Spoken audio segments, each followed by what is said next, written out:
Thanks for checking out this movie review video. This is for the 1988 film The Cellar. Yes, another Vinegar Syndrome release that I have here. Got a slipcover for this one. It's a pretty good looking slipcover. If you can't tell, the eyes on this creature are a little shiny, which is cool. And then the obvious, very important spear, Native American spear on the back of this film. But on the inside, I changed it to the old cover, which is a bloody padlock. Stay out. But this is, it's not my favorite. I liked it enough. Let me put it that way. It literally is like a PG-13 horror film. So this would be a really good one to show to kids if people are concerned about them not seeing things that are, too violent, too gory, too scary, anything like that. Because you really don't see any gore in this film.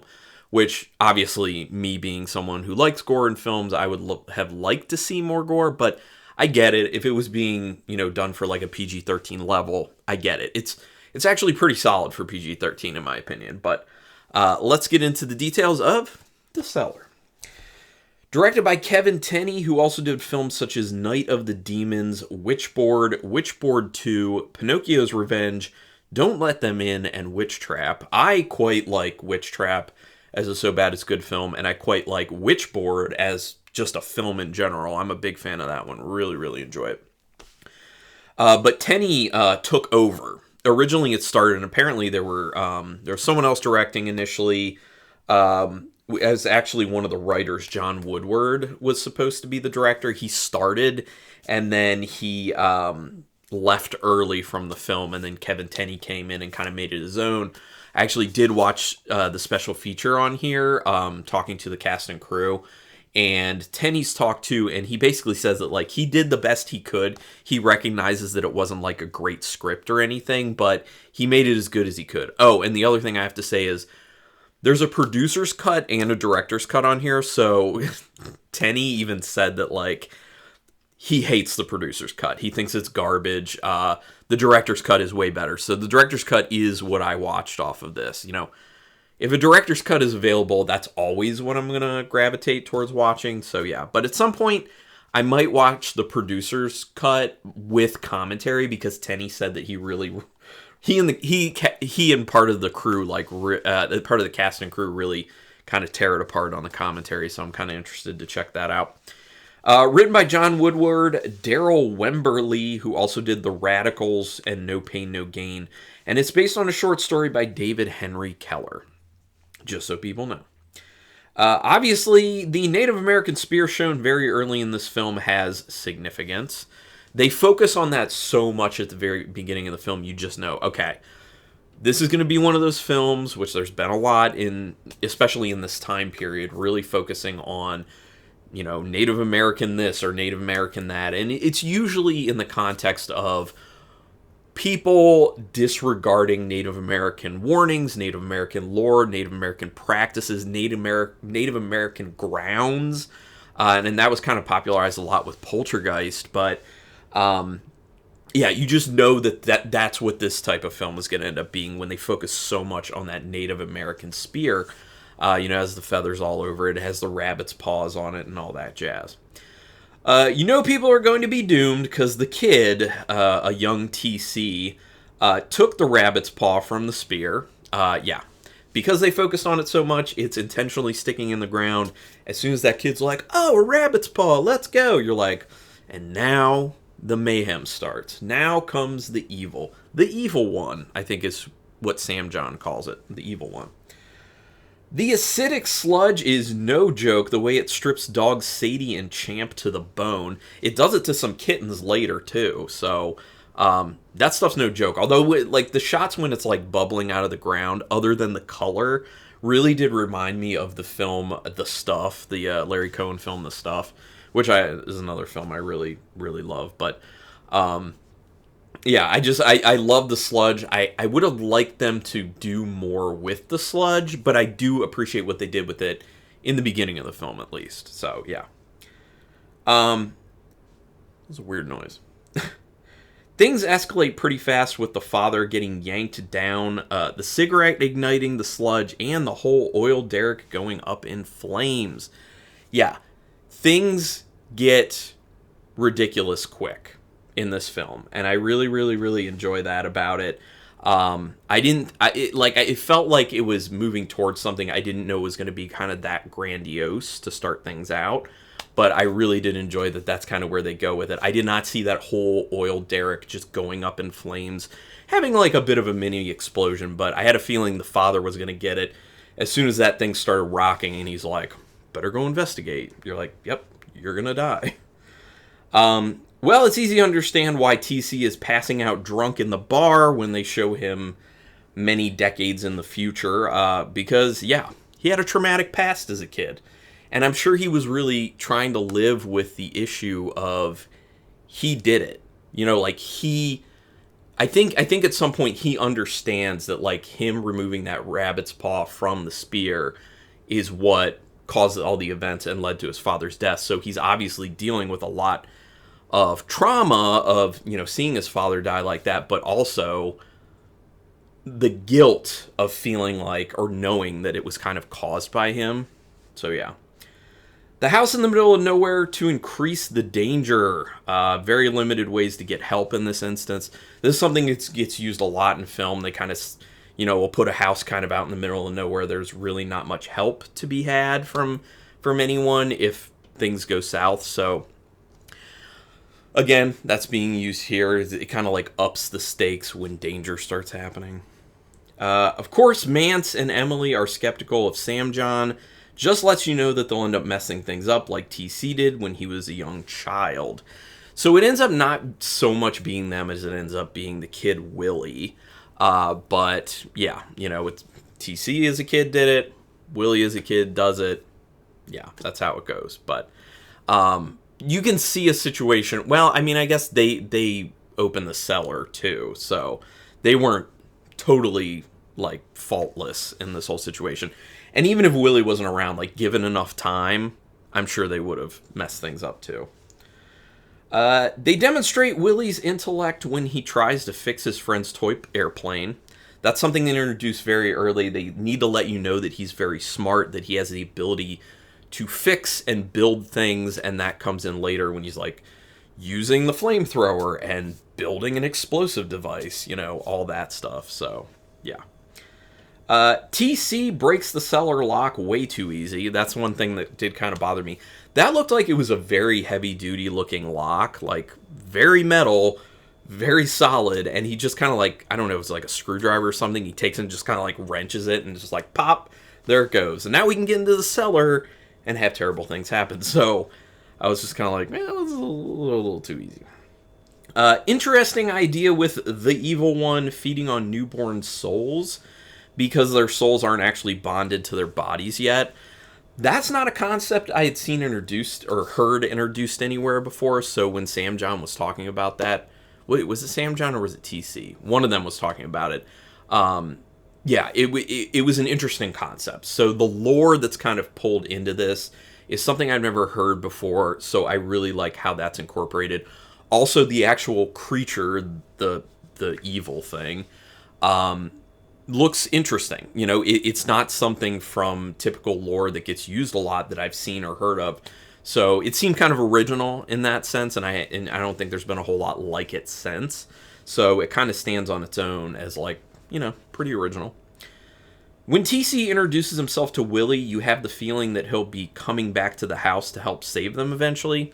That's what I initially thought, but then the whole scene that I'll talk about in a little bit when TC actually dies, that happened, and I was like, oh crap, I thought because he befriended Willie so early on, he was actually going to get involved and try and save these people, because he sold the place, and obviously he didn't want to in the first place because he knew that there could be problems or would be problems, and then obviously he feels bad about that. He wants to help protect. So yeah, but I think maybe initially he didn't see that there were any kids involved, so maybe he felt a little safer than that. So like the evil couldn't feed on the soul of anything because there were no newborns, but then he just didn't know there is a newborn. They paint Willie as more in tune with nature than his parents. Some examples being knowing way more about the crows than his father did, saying that the lizard in the house is friendly that his father freaks out about. And him just like handling it. It kind of just shows that he would be more in touch with nature, but also more apt to believe in what's really going on. And you find out that his dad Mance kind of was believing what was going on, but he was also trying to push that out of his head. Deep down, he believed what was happening, but he was trying to will it out of existence, basically, by just not acknowledging it and being like, no, it's this, it's that, there's no way it's what I deep down think it is. Of course, the sludge comes back because Willie removed the spear. Sucks that Sam John ends up being the first person to die. The person who's least at fault, the person who's doing the most to keep the evil at bay, ends up being the first one to die. I did like the whole severed finger thing, and then the fact that finger shows up in the beak of a crow later, that was a nice touch. I like those moments of the film, so yeah. I like the scene with the crow with the finger and beak. Literally just said that, my apologies. Solid enough jump scare with the monster hand popping out of the water after Willie. That's when he's doing the tire swing over the water, and then all of a sudden the hand pops out, it grabs the tire, and he's in trouble. That was cool. Didn't see it coming. Proper jump scare that actually does work, and a lot of jump scares don't work, so like that one. It's dark in the cellar, but from what I could see initially of the creature design, I did think it was pretty solid. Then when you actually see it in all its glory, all of its slimy glory, to be honest, it looks a lot better. It looks pretty good. It kind of looks a little bit like a werewolf. It's a little bit kind of like a werewolf that doesn't walk on two legs.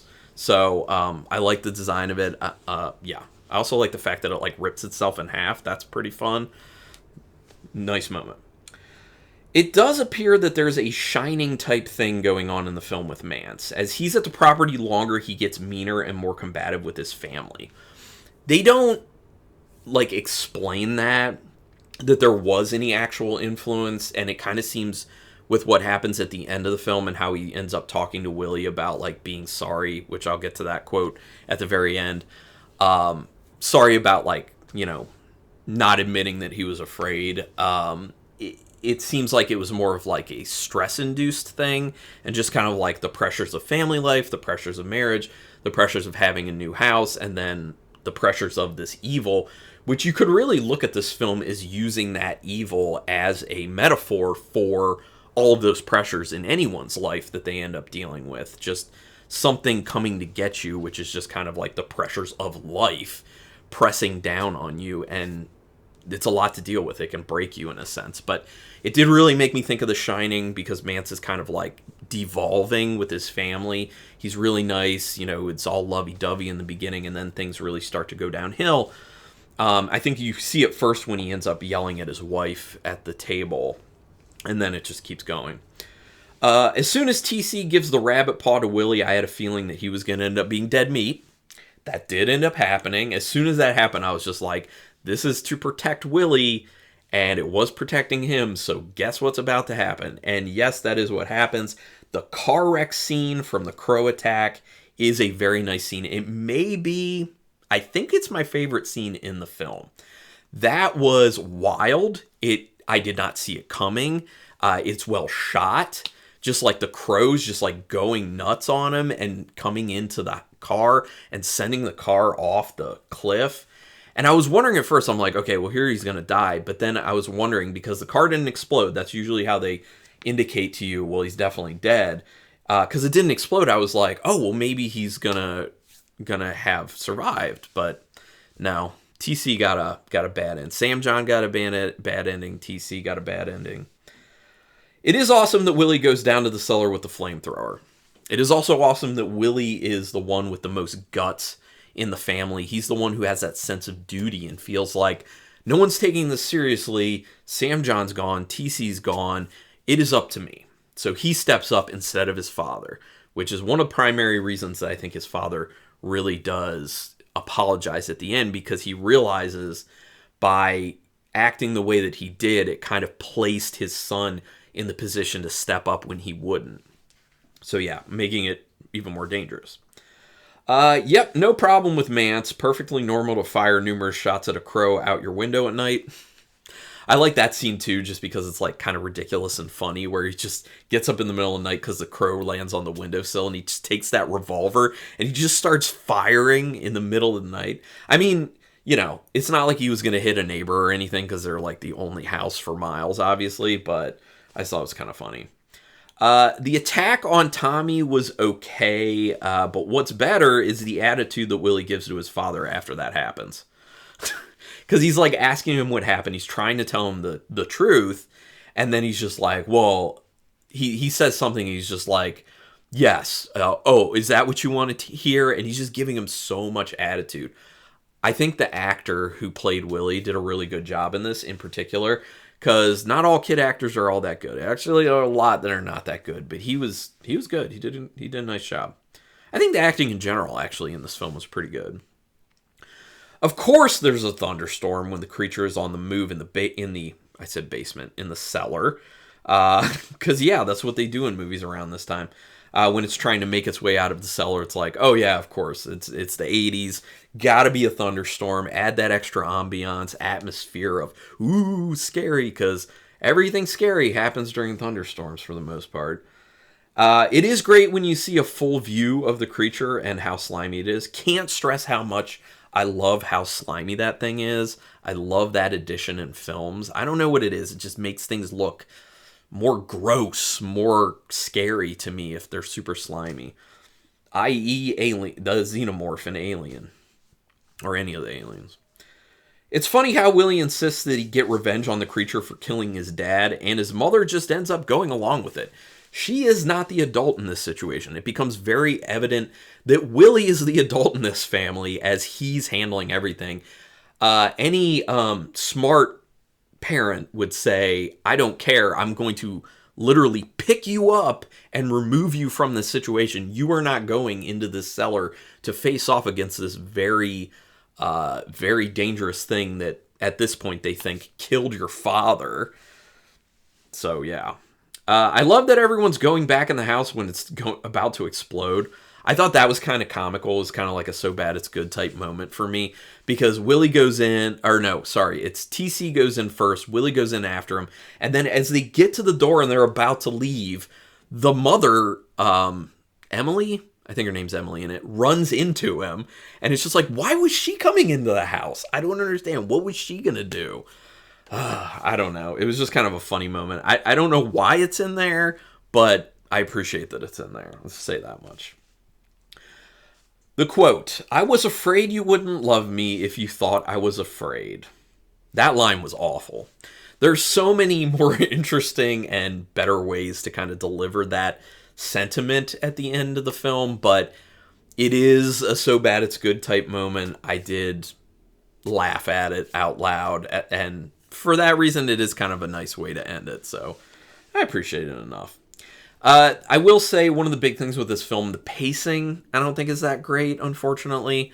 There are times where the pacing's feeling a lot better, mainly the end. I think the end, it really did pick up a lot, but for a majority of the film, it felt like it needed to be cut down. And it's not a long film. I mean, it's under an hour and a half. I think it was like, with credits, like an hour and 24 minutes or something, so yeah. I definitely wanted more monster mayhem and less family drama from the film.